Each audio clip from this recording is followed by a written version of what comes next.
교회와 사명 벌써 이제 정강에 가까웠습니다. 이제 오늘 공부하고 이제 두 번만 더 하면 1년 반 동안 달려온 시간상으로 1년 반이 됐네요. 모두 30시간 강좌를 마치게 됩니다. 오늘은 교재 277조 교회와 사명 277조 교회의 완성 같이 공부하도록 하겠습니다.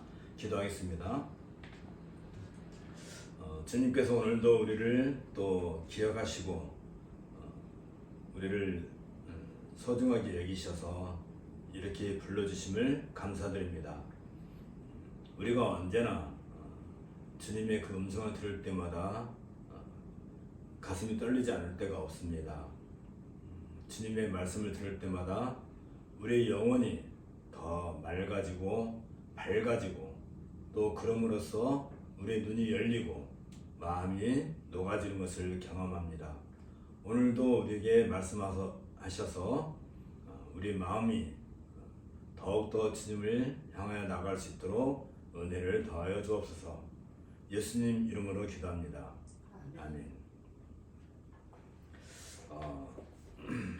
이제 오늘부터 시작되는 강좌는 그동안 공부한 내용을 총정리하고 그리고 우리가 교회의 한 지체로 살아가는 것에 대해서 이렇게 마음을 다짐하는 그런 내용이 되겠습니다.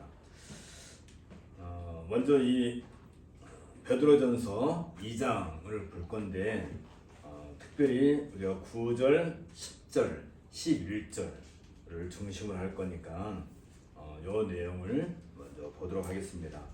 베드로전서 2장 9절부터 11절까지 함께 읽어볼까요? 베드로전서 277페이지 9절부터 같이 읽겠습니다. 시작.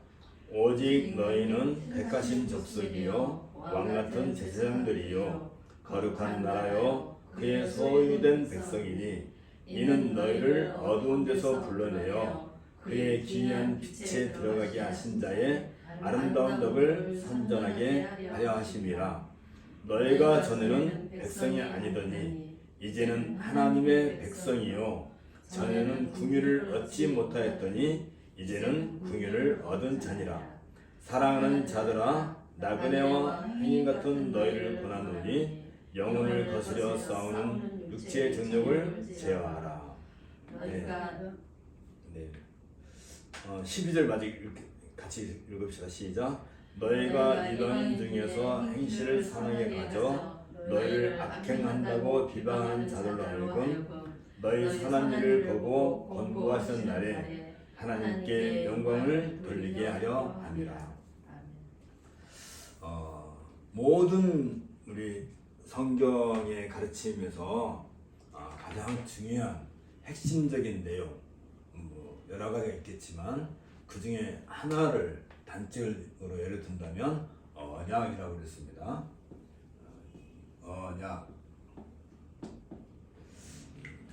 언약은 베리트라고 하는 이 언약이라고 하는 것은 하나님께서 자기 자신을 우리를 위해서 내어주심으로 특히 이 언약이라고 하는 말 속에는 무엇이 있냐면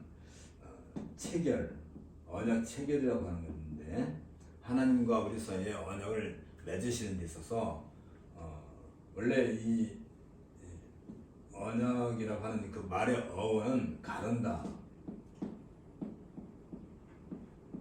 그런 말에서 나왔어요. 가른다.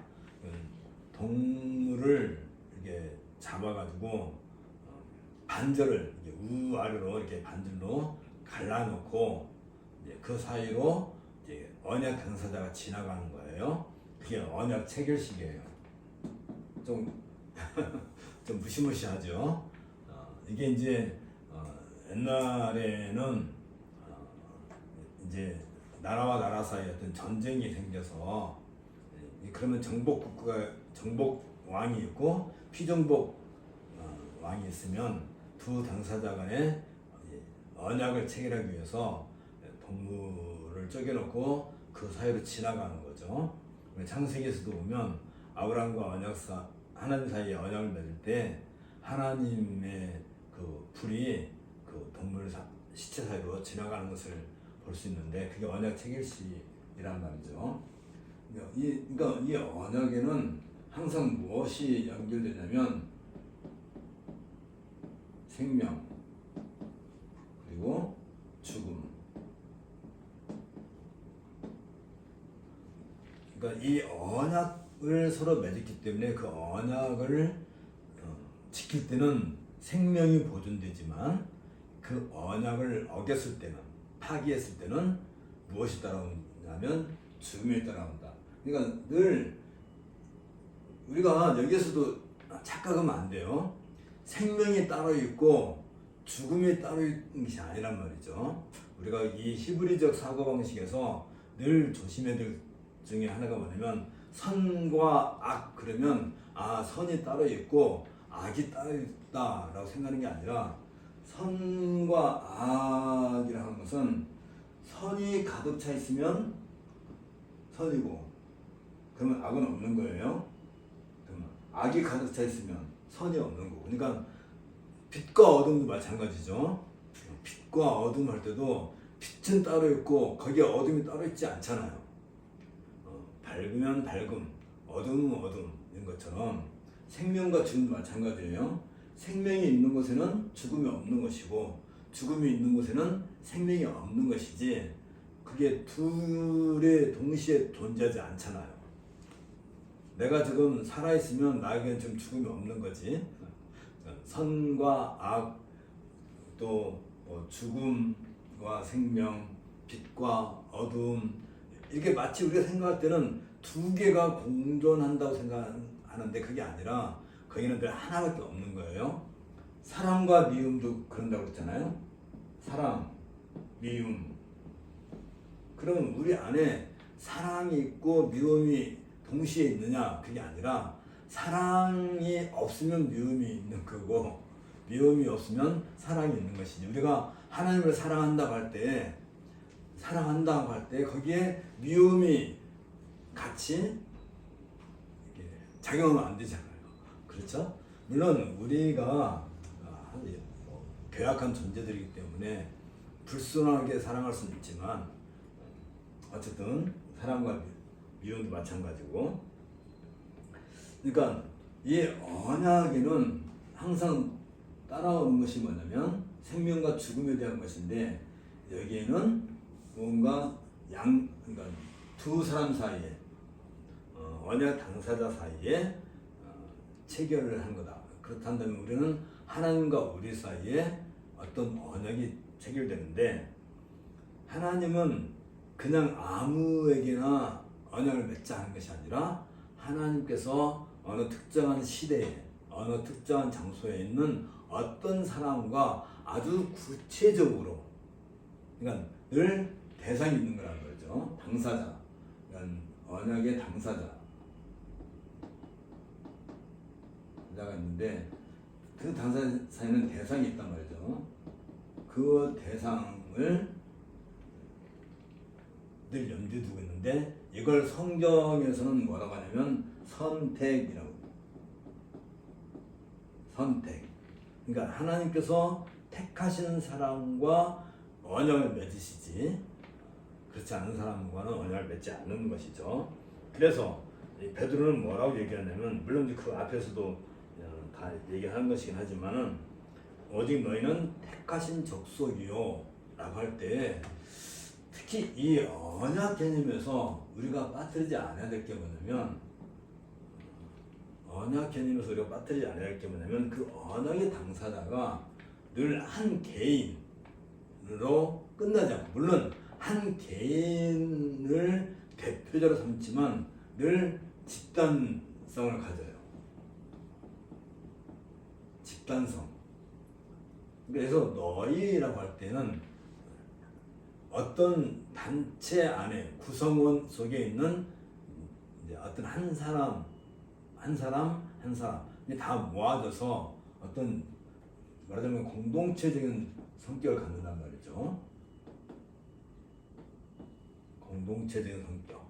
그래서 구약은 이것을 아브람과 언약을 맺을 때도 아브람과 언약을 맺을 때도 하나님은 늘 그 아브람 후손을 염두에 두고 얘기하신 거고, 아담과 언약을 맺을 때도 아담은 전 인류의 대표로 하나님 앞에 선 것이지 하나님과 아담 둘 사이 얘기가 아니란 말이죠. 언약이 아니라 아담의 후손들과도 늘 연관되는 것이고, 그래서 이 공동체적인 개념이 있는 거고, 구약에서는 이스라엘 백성, 아브라함의 후손 이스라엘 백성 얘기하는 것이고, 이제 바울 사도가 로마서 1장부터 8장까지 하나님의 구원과 관련된 하나님의 선택, 예정 뭐 이런 것들을 얘기하고, 그리고 이제 8장에서부터 9장, 10장, 11장에 걸쳐서 이 구약의 이스라엘이 신약의 교회로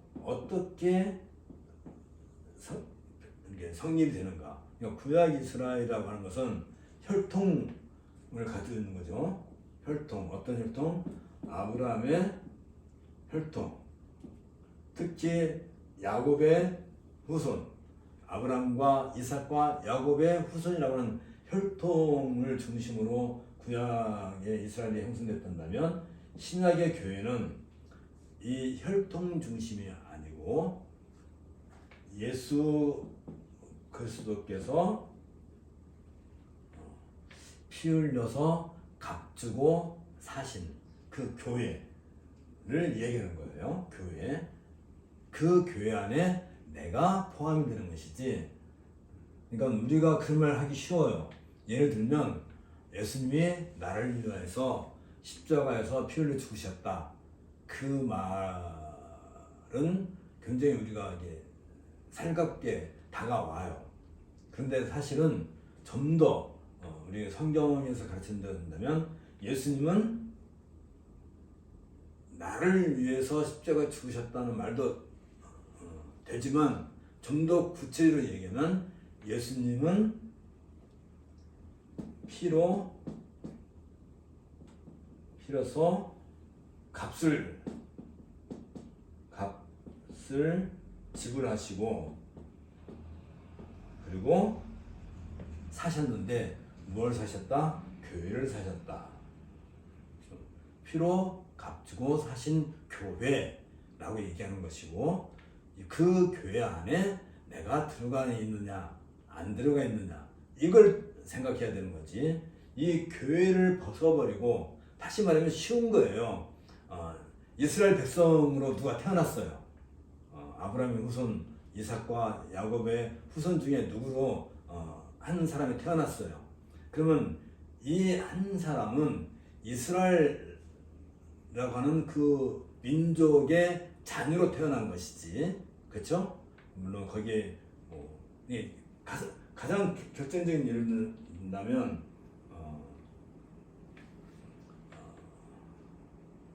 요셉과 마리아는 이스라엘 백성으로 이제 있었지만, 요셉과 마리아 사이에서 예수 그리스도가 태어나시잖아요. 그래서 한다면 그 예수 그리스도가 태어났기 때문에 그가 이스라엘 백성이 된 것이 아니라 이스라엘 백성의 혈통을 가지고 있는 요셉과 마리아 사이에서 태어났기 때문에 이스라엘 백성이 된 거란 말이죠. 이해가 가시나요? 내가 너무 어렵게 설명하나? 그런 것처럼 교회라고 하는 그 회원, 교회의 회원으로 우리가 부름을 받은 것이지, 그 사실을 염두에 두고 항상 예수 그리스도의 피는, 그 피 값은, 그 구속의 대상은 늘 교회를 염두에 두고 있단 말이죠. 그러니까 교회를 떠나서 나라고 하는 한 개인은 없는 거예요. 그래서 너희는 택하신 족속이요, 왕같은 제사장들이요, 거룩한 나라요, 그의 소유된 백성이니. 여기에서 모든 게 다 복수잖아요. 단수가 아니란 말이지. 이는 너희를 어두운 데서 불러내어 그의 기이한 빛에 들어가게 하신 자의 아름다운 덕을 선전하게 하려 하심이라. 이제 이런 내용이 주된 내용에 대해서 우리가 이제 오늘 공부를 시작할 건데, 여기에 이 선택 당사자로서 대상되고 선택하는 그 대상으로서 이 모든 일에 있어서 요 모든 내용을 담고 있는 하나의 중요한 핵심적인 단어가 하나 있는데, 그게 뭐냐면 하나님의 긍휼이다. 하나님의 긍휼. 그러니까 이 모든 것은 다 하나님과 그 언약 백성들과의 관계성에 대한 얘기인데, 하나님께서 우리를 선택하시고 또 우리를 그 언약의 대상 안으로 불러들이시고 하는 그 모든 것에 있어서 가장 기본이 무엇인가 하면 하나님의 긍휼이라는 거예요.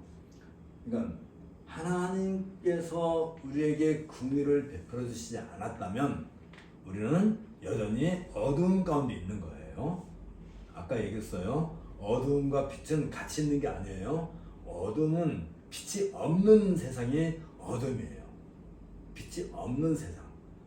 거기에 빛이 임한 것이지, 빛이 비춰진 것이지. 캄캄한 곳에 내가 있는데 거기에 빛을 비춰줘서 나를 빛의 자녀로 삼으셨다 한다고 할 때, 거기에 그 밑바탕이 하나님의 긍휼 하심, 하나님이 우리를 불쌍히 여기셨다는 것을 얘기하고 있는 거예요.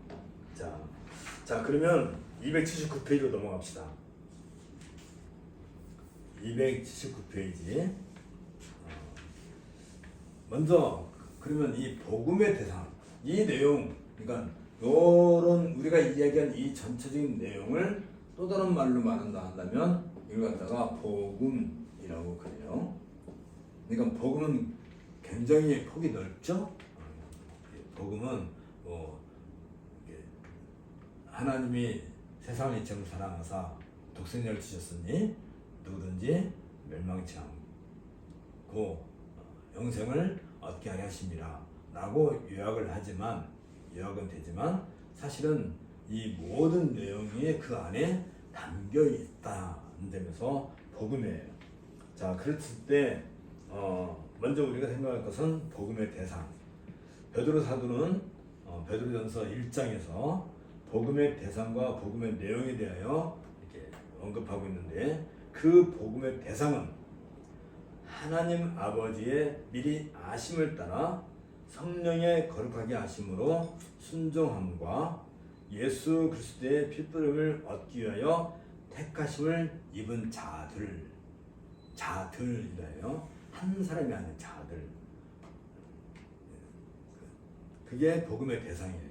여기에 선택, 얘는 무엇이 포함이 돼요? 미리 아심이 포함되는 것이고, 그리고 그 미리 아신 그들을 선택하셨을 때 여기에 무엇이 적용하시냐면 성령의 거룩하게 하심으로써 성령께서 우리를 구별하셔서 그 하나님의 말씀에 순종케 하는 그런 역사, 이게 성령께서 그러니까 우리가 먼저 하나님께 나아가는 것이 아니라 성령께서 우리에게 믿음의 씨앗을 심어 주심으로써 하나님의 말씀을 믿음으로 받아들이게 하는 그 역할을 누가 하신다고요? 성령께서. 그리고 그러한 자들을 구속하기 위해서 예수 그리스도의 핏부름을 계획하셨단 말이죠. 예수 그리스도의 핏부림. 그러니까 핏부림이라는 것은 뭐라고 그랬어요? 아까 얘기한 것처럼 언약 체계식을 할 때 짐승을, 동물을 둘러 쪼갤 때 거기에 뭐가 나와요? 피가 흐르죠. 그러니까 그 피가 흐르는 것을 핏부림으로 상징하는 거예요. 언제 그런 일을 했었어요? 출애굽한 이스라엘 백성들이 시내산에서 율법을 받고 하나님과 언약 책임식을 할 때에 그 동물의 피를 이스라엘 백성들에게 이렇게 뿌렸단 말이죠. 스프리 뿌렸다. 뿌렸다 한다면 또 뭘 생각해야 돼요? 씨앗을 뿌렸을 때도 뿌렸다. 씨앗을 뿌릴 때도 뿌렸다. 피를 뿌렸다. 이것을 그 전에 상징한 게 있는데 그게 뭐냐면 이스라엘 백성들이 애굽을 출발하기 전날 밤에 양을 잡고 그 양의 피를 문설주와 인방에 이렇게 우슬초로 뿌렸잖아요. 그것도 피 뿌림이에요. 그러니까 그것은 앞으로 이제 시내산 언약을 맺을 때 언약 채식을 할 때 피 뿌림을 하잖아요.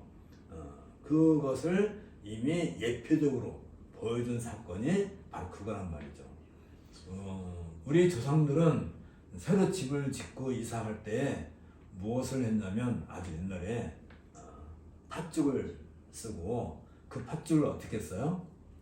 팥죽 갖다가 방에도 뿌리고 이렇게 그 문에도 뿌리고 했단 말이에요. 그 참 신기하죠. 그 어디서 그런 걸 나왔을까?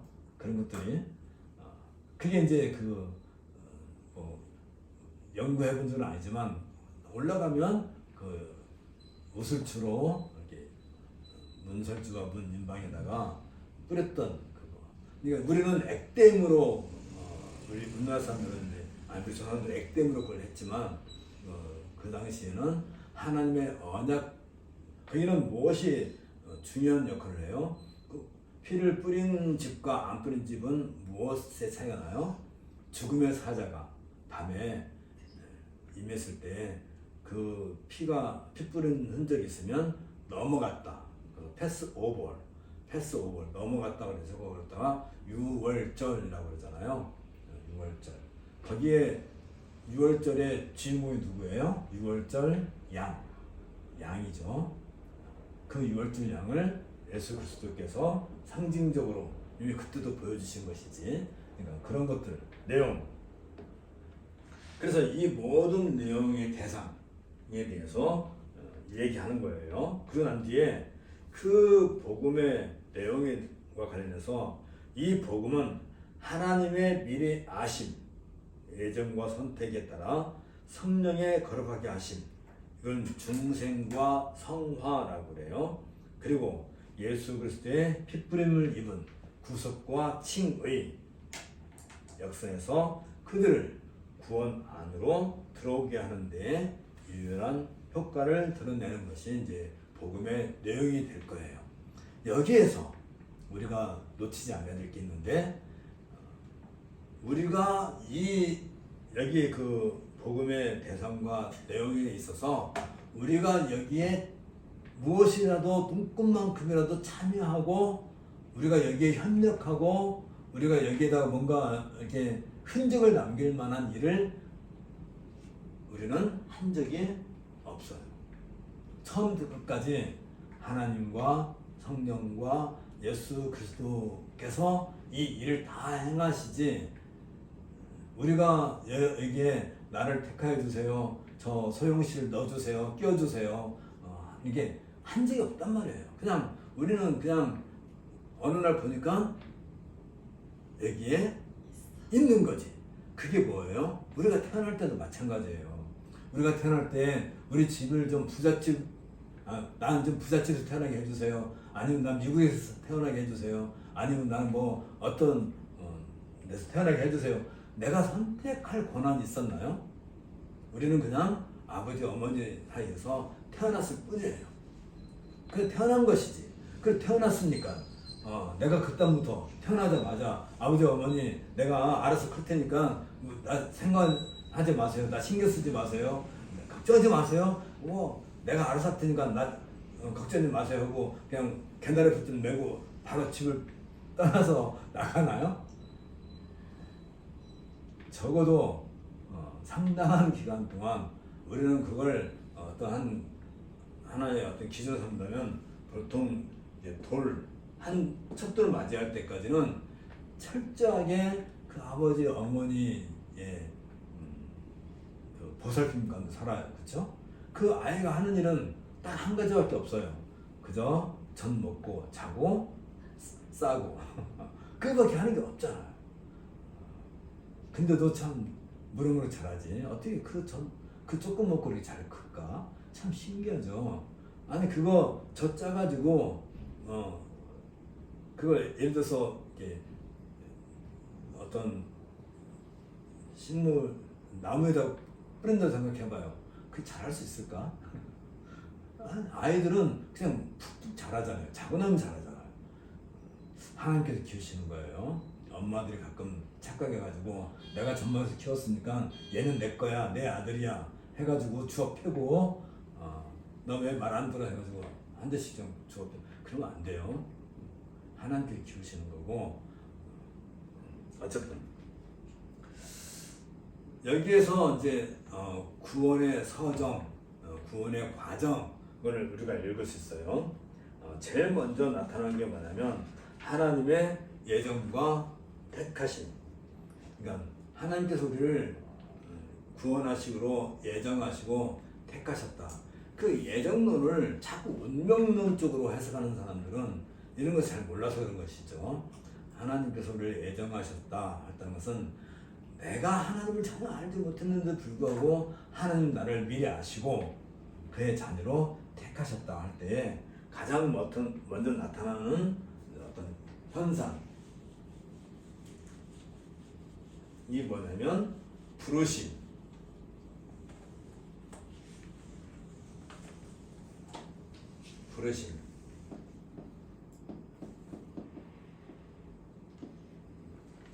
콜링, 우리를 부르셨다. 이 구원과 관련된 콜링이라는 두 가지가 있는데 구원과 관련된 우리를 부르셨을 때 하나는 내적 부르심, 그다음에 두 번째는 외적 부르심 있단 말이에요. 근데 이 내적 부르심에는 아까 우리가 이야기한 이런 하나님의 예정과 선택 그리고 그걸 역사 속에서 실제로 이루어내시는 하나님의 그 작정과 섭리 가운데서 이 내적 부르심이 있는 것이고 여기에 성령께서 임하셔서 우리에게 뭘 하신다고요? 믿음의 씨앗을 심어주시고 그리고 그 믿음의 씨앗이 하나님의 부르심, 콜링에 대해서 반응하게 한단 말이에요. 그러니까 내가 쫓아가가지고 하나님을 찾는 게 아니라 하나님이 먼저 우리를 부르셨고 거기에 성령께서 우리의 굳은 마음을 반석 같은 그 굳은 마음을 쪼개고 거기에 씨앗을 심고 믿음의 씨앗을 심고 싹시 나고 자라게 하셔서 하나님을 알아가게 하는 그 내용 그걸 갖다가 내적 부르심이라 한단 말이죠. 그러면 이 내적 부르심이라 하는 것은 내가 정말로 이렇게 하나님의 부르심을 받았는지 그리고 내가 과연 하나님의 자녀로 거듭났는지 하는 그 과정 속에서 외적 부르심이라는 것은 하나의 확증이 필요한 거란 말이죠.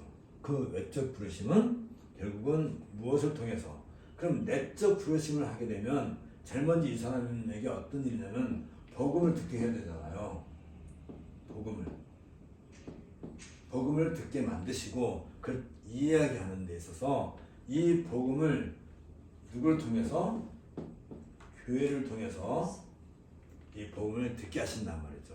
그랬을 때 교회의 메시지를 통해서 이 복음을 듣고 그것을 하나님의 음성으로 받아들이고 그걸 믿고 순종하게 하는 데까지 자라는 거예요. 그걸 교회가 면밀하게 관찰하고 그리고 그 사람이 이 복음에 대해서 합당한 반응을 교회가 확인하고 그 확인한 것에 대해서 교회가 인증을 하고 그리고 하는 게 뭐예요? 세례를 주는 거죠. 이걸 가리켜서 외적 부르심이라고 그래요. 그러니까 내적 부르심을 가지고 내가 하나님의 자녀야, 나 하나님을 믿어 라고 자기가 아무리 큰 소리치고 나 믿음이 좋아 라고 아무리 자랑해도 그건 효과가 있어요, 없어요? 그것 가지고 효과는 없는 거예요. 왜? 요게 이제 문제가 되는 거예요. 요 내적 부르심만 강조하게 되면 이게 자칫하면 이단과 사이비로 빠져들게 되는 거예요. 그럼 외적 부르심이라고 하는 확증, 교회의 어떤 그 분별을 통해서 이 사람은 정말 하나님의 자녀답게 복음에 합당한 반응을 했기 때문에 거기에 대해서 우리 교회가 확증을 한다. 그게 마태복음 16장에서 예수님께서 베드로에게 열쇠를 주시고 이 열쇠를 가지고 천문문을 열게 하시는 그 권세를 주신 것이 바로 그게 교회의 권세란 말이죠. 권세. 교회에 주어진 권한이에요. 그래서 교회가 세를 줌으로써 외적 부르심에 대한 확증을 하는 거란 말이죠. 자, 이렇게 됐을 때 이걸 가르쳐서 다 무엇이라 하냐면 이걸 갖다가 중생, 거듭남 라고 하는 거고, 이때 세례를 베푸는 그걸 가르쳐서 성령의 인침 이라고 한단 말이죠. 성령의 인침. 인침이 뭐예요? 도장 찍었다는 얘기죠. 계약서를 작성했는데 도장을 안 찍으면 계약서에 효과가 없잖아요. 그렇죠? 계약서 도장을 찍듯이 성령께서 우리를 인치셨다. 그러면 이 일을 이루어진 데서 실질적으로 내적 부르심과 외적 부르심의 실질적인 효과를 나타내기 위해서 무엇이 전제되어야 하면 예수 그리스도의 피 흘리심, 피 뿌림이 전제되어야 되는 거예요. 구속. 이걸 갖다가 구속이라고 하죠. 그러니까 이 모든 과정은 우리가 논리적으로 설명하는 것이지만 실질적으로는 굉장히 어떤 사람에게는 빨리 나타날 수도 있고 어떤 사람에게는 아주 오랜, 어떤 사람은 10년, 20년이 돼도 이 외적 부르심에 대한 이런 게 확인이 안 될 수도 있는 거잖아요. 그렇죠? 그리고 어떤 사람들은 내적 부르심, 외적 부르심 다 해가지고 심지어 목사도 되고 장로도 되고 했는데 예수 그리스도의 핏부림과 아무 상관이 없이 교회에서 살 수도 있는 거란 말이죠. 그렇죠? 그러니까 이 모든 것이 함께 영향을 이렇게 이루어지는데 이 모든 것을 함께 이루어지는 그 과정에 있어서 내적 부르심, 외적 부르심 여기에 무엇이 작용하냐면 성령께서 우리에게 주신 믿음의 씨앗이 성장하는 이 모든 걸 가르쳐서 우리는 믿음이라고 해요. 믿음. 자, 중요한 얘기들이 많이 나왔죠. 콜링, 또 인침, 또 구속, 믿음. 이 중에서 어느 것 하나라도 빠지면 안 되는 것이죠.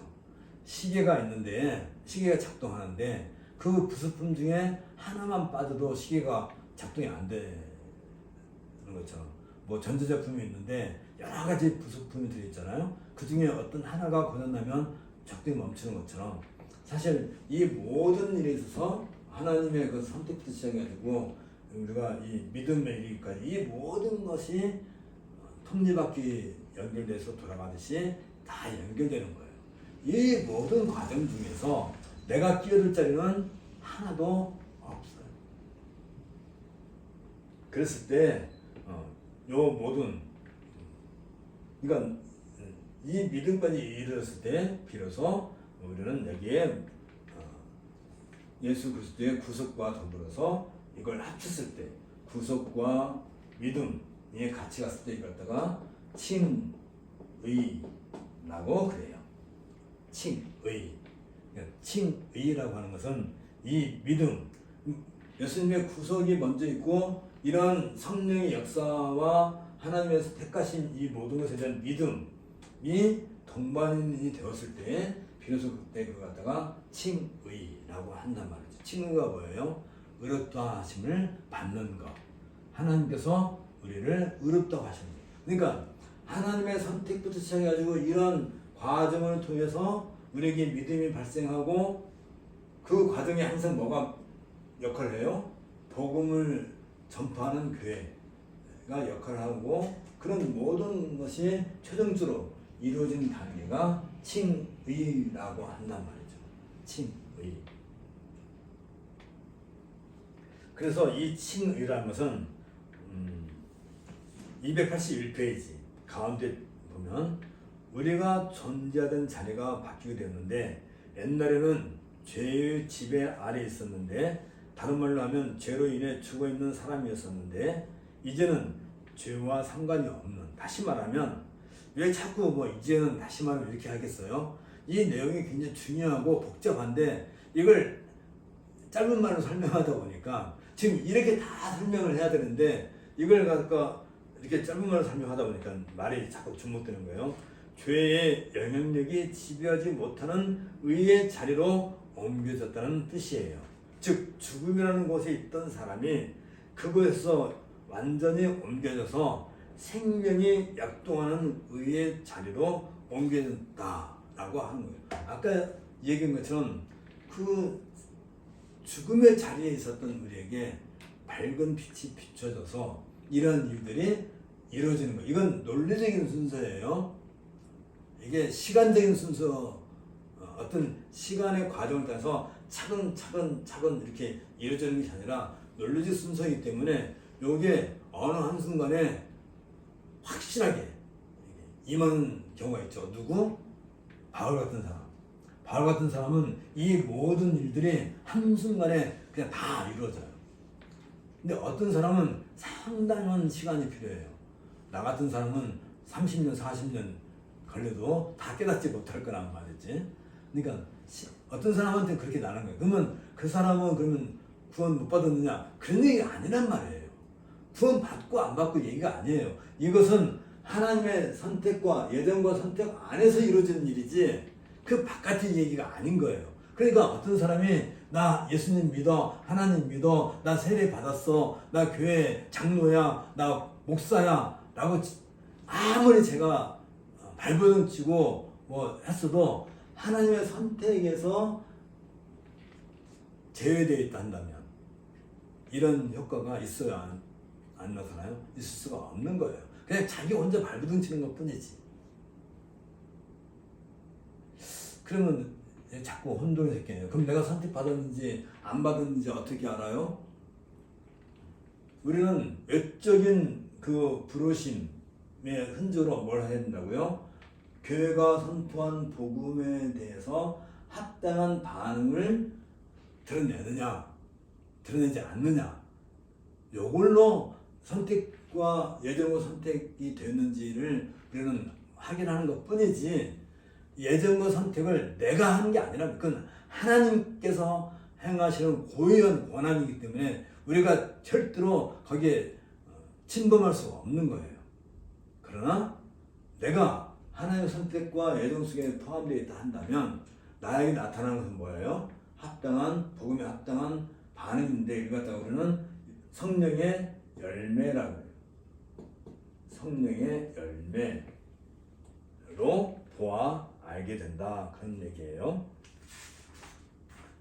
자, 그랬을 때 282페이지로 넘어갑니다. 282페이지.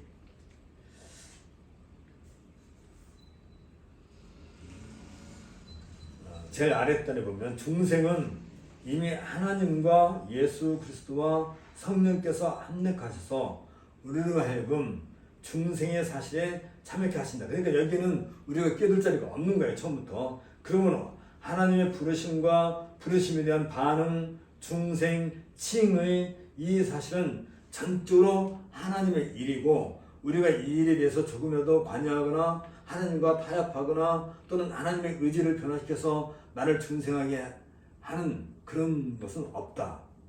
그래서 이 중생의 사건만은 전적으로 하나님께서 하시는 일이다. 그런데 여기서 우리가 알아야 될 사실은 하나님께서 우리를 부르신 사건과 또 중생께 하신 일과 칭의를 받은 일만은 언젠가는 명확하게 확인되어야 하는 거예요. 언젠가는.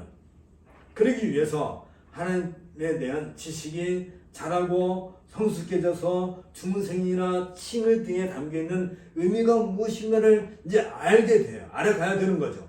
그래서 우리가 현상의 세계에서 내적 성령을 받았든지 혹은 중생한 사실이 있었는지 그리고 칭의를 받았는지를 확인할 수 있고 보증할 수 있는 유형의 권위 있는 기관이 필요한 거예요. 그런 사실에 대하여 확인해주지 않고 보증해주지 않는다면 사람들은 누구나 하나님의 구원의 사실에 접촉하였다고 주장할 수 없어야 되는데 그렇게 주장하기 때문에 이 공적 기구로서 공인된 기구로서 교회가 필요한 거예요. 교회가 어떤 사람에게 직접 또는 간접적으로 복음을 전파했다면 그것을 외적 소명이라고 한다면 그 사람에게 하나님의 내적인 부름이 있는가, 또한 그가 성령으로 말미암아 중생했는가, 예수 그리스도의 십자가의 공효가 친히 그에게 효력을 발생하여 하나님께서 그를 의롭다고 인정하셨는가 하는 재반 구원의 문제를 판별하다는 말이 도끼마주라고 그랬죠. 도끼마주가 뭐예요? 어떤 원석을 이렇게 땅에서 광산에서 캐냈단다면 그걸 재련해가지고 마침내 거기에서 금속을 얻어내는 그 모든 과정, 그러려면 어떻게 해야 돼요? 불로 연단을 해야 되는 것이지. 불로. 그래서 금을 얻는 것처럼 그 일을 누가 한다고요? 교회가 하는 거예요. 교회. 그래서 교회는 사실 영광로와 같은 거예요. 우리가 교회에 이렇게 참여하게 되면 교회는 사랑이 넘치는 것이고, 교회 가면 마음이 평안해지는 것이고, 교회 가면 그냥 모든 일이 안사형통하고 사업도 잘 되고 자녀도 잘 되고 건강해지고 부자 되고. 그게 교회가 아니라, 교회가 무엇이라고요? 우리 삶에 있어서 내가 참으로 금덩어리가 나올 수 있는지 그 영광로 같은 것이에요. 그러니까 사실 교회에 우리가 이렇게 참여하기 시작하면 그 다음부터 어떤 일이 생겨요? 온갖 내 세상 주변 모두가 다 그냥 영광로가 되는 거예요. 불덩어리가 되는 거예요. 나를 못 살게 굴어요. 맨날 나를 괴롭혀요. 속상하게 만들어요. 그래서 어떻게 해요? 내 못된 것을 다 하나씩 녹여내는 일을 하는 거예요. 교회 가면 사랑이 넘쳐가지고 무슨 교회만 가면 행복하고 찬양이 절로 나오고 기쁨이 넘치고 할렐루야 이게 그게 아니라, 교회가 말씀을 전하는 그 말씀을 듣고 제일 먼저 어떤 일이 발생해요? 내 마음에 찔림이 생깁니다. 송곳으로 내 심장을 팍 쥐어. 마음이 아파. 고통스러워. 힘들어. 내가 이놈의 교회를 다녀야 돼. 내가 왜 세상에서는 대우도 받고 잘 나가고 아쉬운 게 하나도 없는데 왜 교회만 오면 이놈은 속이 싹 이렇게 저는 그런 거예요. 뭐가 같다고요? 영광로가. 하나님 말씀을 들을 때마다 왜 이렇게 내 속 마음을 주워 패고 파헤치고 상추에 소금 뿌리듯이 소금만 뿌리나 막 문대 더 고통스럽게 하는. 교회만 오면 저 사람만 봐도 속상해, 이 사람만 봐도 화나. 왜 교회는 사랑이 없을까? 그게 아니라 나를 하나님의 사람 만들기 위해서 교회는 판별하는 것이에요.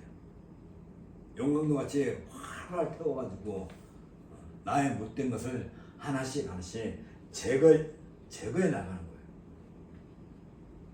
그래서 교회가 하는 일이 뭐예요? 교회는 어떤 사람을 충분히 관찰하고 그 사람에게서 구원의 사실이 분명하게 발견되고 그러한 사실이 특징적으로 확인될 때 비로소 그 사람은 중생한 사람이 확실하다는 의미로서 무엇을 한다고요? 세례를 베풀게 되는 거예요. 그러므로 교회 회원이 되었다면 이러한 절차를 거쳐서 교회가 인정한 구원의 사실들이 확인되어야 하는데 세례를 받는 사람 자신에게서 이런 합당한 반응을 해서 세례를 받을 때 뭘 하냐면 신앙 고백을 하는 거. 공적인 신앙 고백을 비로소 하는 것이죠. 이랬을 때 나타나는 현상이 무엇이냐면 헌신이라고 해요. 헌신. 이제 권력을 지우고 헌신. 신앙 고백을 통해서 나오는 것이 뭐냐면 헌신.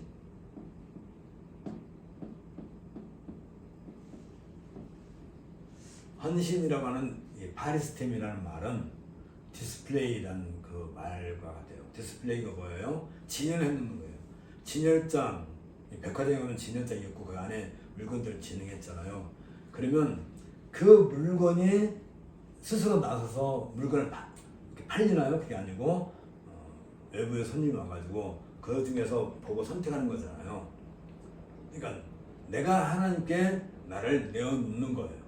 거기까지야. 그 내어놓는 나를 사용하지 않고는 누가 결정해요? 그건 하나님이 결정하신 일이에요. 그래서 이 디스플레이, 헌신에서부터는 어떤 일이 이제 진행되냐면 이건 이때부터는 성화의 과정이 진행돼요. 성화, sanctification이라고 하는 성화의 과정이 시작되는 거예요. 이때부터.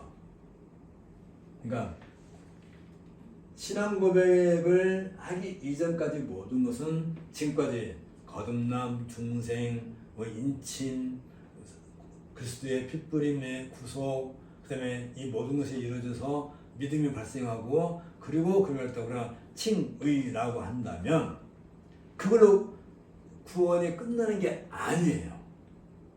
그리고 무엇이 된다고요? 그 믿음에 대한 칭의받은 그 믿음에 대한 반응으로서 신앙 고백을 하고 그 신앙 고백이 헌신이랍니다. 헌신. 하나님께 나를 내어놓으면 자 여기에서부터 문제가 발생해요. 내가 하나님께 나를 하나님의 도구로 사용해달라고 내어놓으면 이게 쓸만한 물건 같으면 얼마나 좋겠어요. 그렇죠?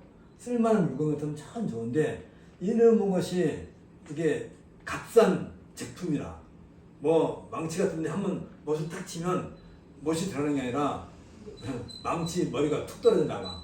쓸모가 있어요? 없단 말이야. 그러면 어떤 일을 해야 돼요? 그 연장이 쓸만한 물건으로 되기까지 과정이 필요한 거예요. 그걸 갖다가 뭐라고 한다고요? 성화라고 그래요. 우리는 성화 그러면 내가 갑자기 굉장히 막 거룩한 사람이 되고 내가 막 무슨 말만 하면 그게 막 이루어지고 기도만 하면 죽은 사람도 막 일어나고 막 아우라가 막 이게 비쳐가지고 내가 어디만 가면 막 사람들이 막 무릎 꿇고 그걸 성화라고 하지 않는단 말이에요. 이제부터는 하나님께 쓰임받기 위해서 나를 하나님께 드렸기 때문에 그다음부터 무슨 일이 필요해요? 성장하는 과정. 어린아이가 이제 100일 지나고 돌이 지났으면 그다음부터 이 아이가 이제 조금씩 움직일만 하니까 아버지 어머니 필요 없어요. 이제부터 내 마음대로 클게요 하고 할 수 없는 거잖아요. 상당한 기간 동안 자라야 되잖아요. 어떻게 해야 돼요? 부지런히. 그래서 이걸 가르쳐서 그다음부터 뭘 하냐면 젖을 먹듯이 부지런히 음식을 먹고 이 음식이 바로 말씀이지. 을 먹고 쓸만한 도구로 만들어서 가는 과정. 그걸 갖다가 성화라고 해요. 그럴 때 여기에는 무엇이 늘 역사하냐면 성령의 역사. 이때 성령의 역사를 사용하는 거예요. 그러니까 이 이전까지 내가 신앙 고백하기 이전까지는 성부, 성자, 성령께서 일방적으로 일을 하신다 한다면 이때부터는 하나님의 그 말씀을 통해서 성령께서 역사하시는 이런 훈련을 받아서 비로소 내가 그리스도의 군사가 되기까지 성장하는 과정이 따라와요. 그게 뭐예요? 그걸 갖다가 성화라고 하는 거예요. 저희는 성령의 인도가 따라온다 한다면, 그 다음에 이 성령의 인도하심에 대해서 우리는 어떻게 해야 되는 거예요? 거기에 대한 순종. 네, 이 순종하는 자체가 이걸 가르쳐서 성경은 믿음이라고 또 그래요. 자, 그렇다면 이 믿음과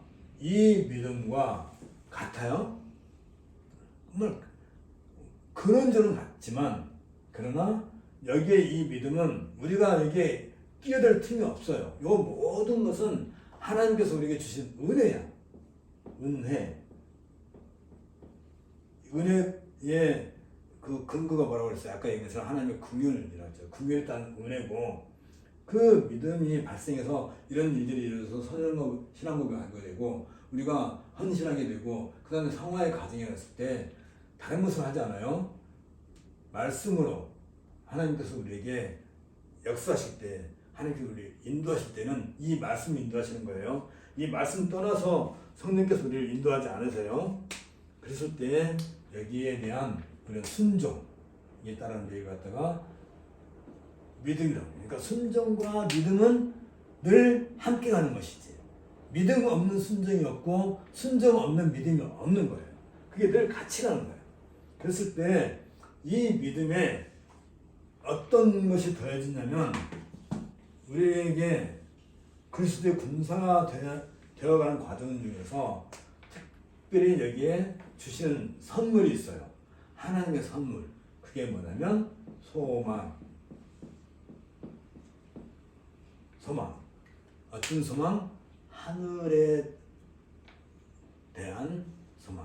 하늘에서 우리를 거듭나게 하시면서 마침내 구원의 완성. 그래서 구원의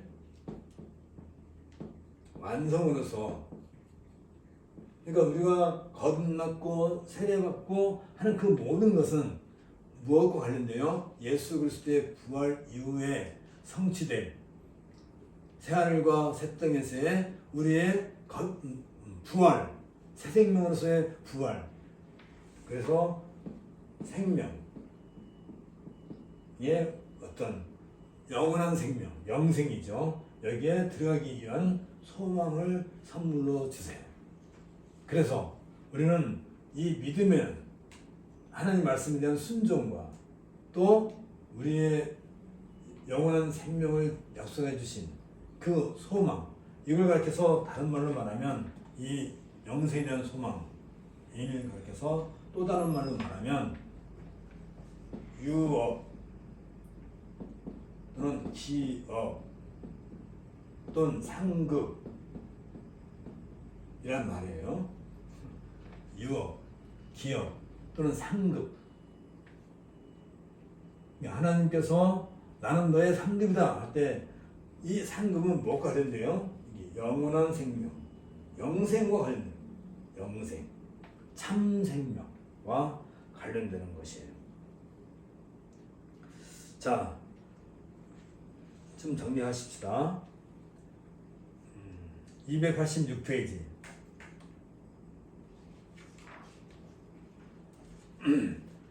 잘 보겠단 자신의 삶의 모습을 통하여, 그러니까 이런 합당한 복음에 대한 반응을 통해서, 어떤 모습을 통해서 하나님의 나라를 구현함에 있어, 그게 이제 하나님의 나라를 드러내는 거예요. 성령께서 모든 적대 세력으로부터 보호하고 인도하시는 사실을 믿는데, 그걸 갖다가 이제 신앙이란 말이죠.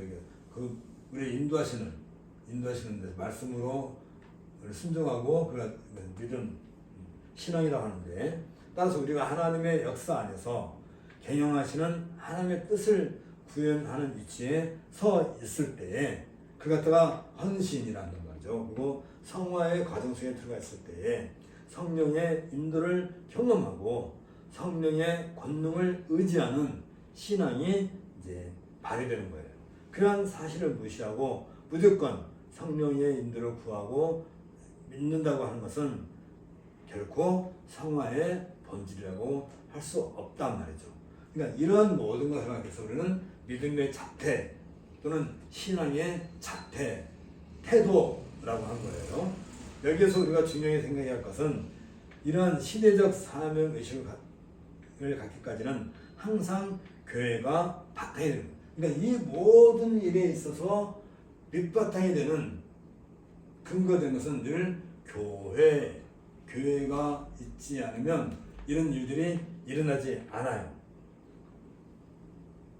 그러니까 어떤 사람이라 할지라도 역사적인 존재의 의미와 이치를 발견하고 시대가 그에 요청하는 사명을 깨달을 수 없게 되는 거예요.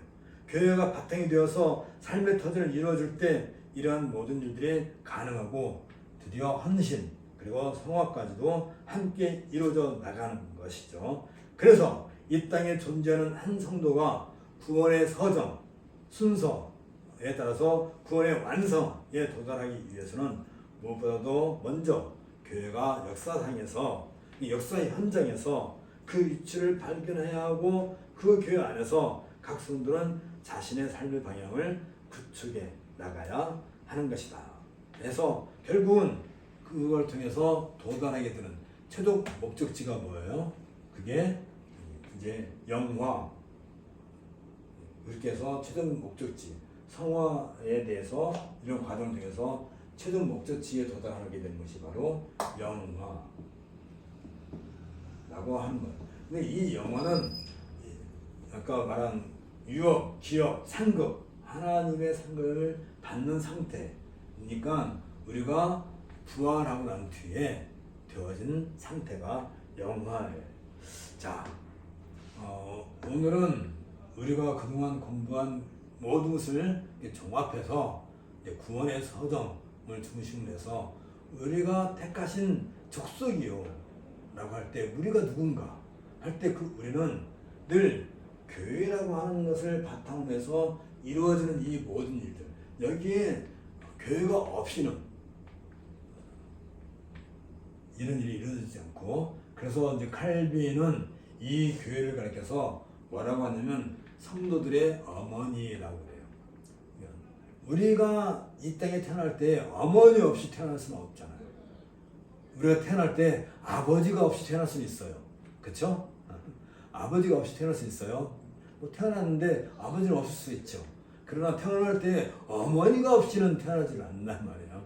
태어날 때 어머니에 의해서 태어나게 되는 것이고, 그리고 이제 이 성화의 과정에 이르렀을 때, 그래서 교회는 이제 어머니라고, 이제 어머니, 교회를 가르쳐서 어머니라고 한다면, 그 다음에 이 성화의 과정에서 이런 과정에서 마침내 이제 영생에 이르기까지 이 과정을 가르쳐서 학교라고 해요. 교회를 이제 학교. 그러니까 교회에서는 학교와 같은, 그러니까 두 가지 의미가 있어요. 하나는 새 생명을 탄생하는 의미로서의 교회.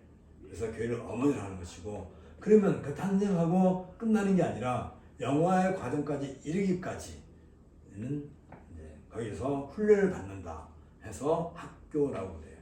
그러니까 아직 헌신에 이르기 전까지의 과정에 있는 사람들은 새 생명으로 중생하기 위한 어떤 과정으로서의 어머니 역할을 교회가 한다면, 그 다음에 그 아이가 헌신해서 성화의 과정에 이르기까지 신자가 그 성화 과정에 참여하는 그 일에 있어서는 교회를 학교라고 해서 거기서 훈련을 받고 늘 하나님 말씀, 성령이 인도라고 했죠.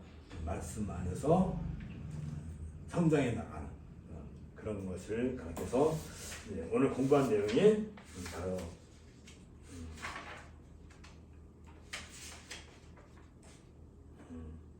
복음의 대상으로서의 교회의 역할과 우리 성도의 위치에 대해서 공부했던다면, 다음 시간에 이제 287페이지 그 복음에 대해서 우리가 공부한 것이긴 하지만 이것에 대해서 다시 한번 점검하고, 그리고 이제 마무리를 짓고자 합니다. 자, 오늘은 뭐 여기까지 공부하고 이제 다음 시간에 물론 이 내용이 또 중복되긴 하겠지만 이 내용을 모르면 다음 시간에 공부할 수도 없고 또 우리가 그동안 쭉 공부하고 있는 그 많은 그 내용들이 사실은 다 이것에 대한 설명이에요. 오늘 공부한 내용은 가장 기본적이고 그렇지만 항상 문제는 어디서 발생하냐면 바로 여기서 생긴단 말이에요. 칭의에 대한 오해, 또 믿음에 대한 오해. 믿음은 두 가지가 있다고 그랬어요. 우리가 참여할 수 없이 그냥 은혜로 받는 믿음이 있다면 우리가 이제 학교에서 이제 성장하는 그 과정은 우리에게 믿음이 있는데 어떤 믿음이 주어진다고요? 하나님 말씀에 순종하는 그 믿음을 주고 구원의 완성에 이르기 위한 과정으로서의 그 믿음이 또 주어진다. 이 믿음조차도 사실은 성령의 인도하심 가운데서 이루어지는 거예요. 내가 만들어낼 수 있는 게 아니라는 것을 염두에 두고. 그러니까 처음부터 끝까지 사실은 하나님의 선택과 예정 가운데서 이루어지는 일이지 여기에 내가 조금이라도 기여할 수 있는 건 없어요. 그래서 다른 모든 종교는 자력 구원, 내가 구원에 이르는 것을 찾는다면 기독교만은 타력 구원, 오직 하나님께서 나를 구원하시기 위해서 이 모든 일을 이루신다는 점을 우리는 기억해야 될 겁니다. 자, 함께 기도하겠습니다. 오늘도 우리에게 말씀으로 일깨워 주시고 또 우리를 향하여서 베풀어 주신 하나님의 사랑에 감사를 드립니다. 우리가 이 땅에 태어날 때부터 또 죽음에 이르기까지 그 모든 과정에서 하나님의 은혜와 하나님의 역사하심이 없다면 우리의 삶은 언제든지 넘어질 수밖에 없고 또 그로 인해서 고통 가운데 빠질 수밖에 없음을 고백합니다. 하나님께서 우리를 불쌍히 여기시고 긍휼을 베푸셔서 우리를 택하시는 것처럼 하나님의 은혜 안에서 우리가 무럭무럭 자라나 하나님께서 기뻐하시는 그 열매를 맺는 날까지 우리의 마음속에 하나님에 대한 믿음과 순종이 늘 함께할 수 있도록 은혜를 더하여 주옵소서. 예수님의 이름으로 기도합니다. 아멘. 수고하셨습니다. 다음 시간에 또 마저 공부하겠습니다.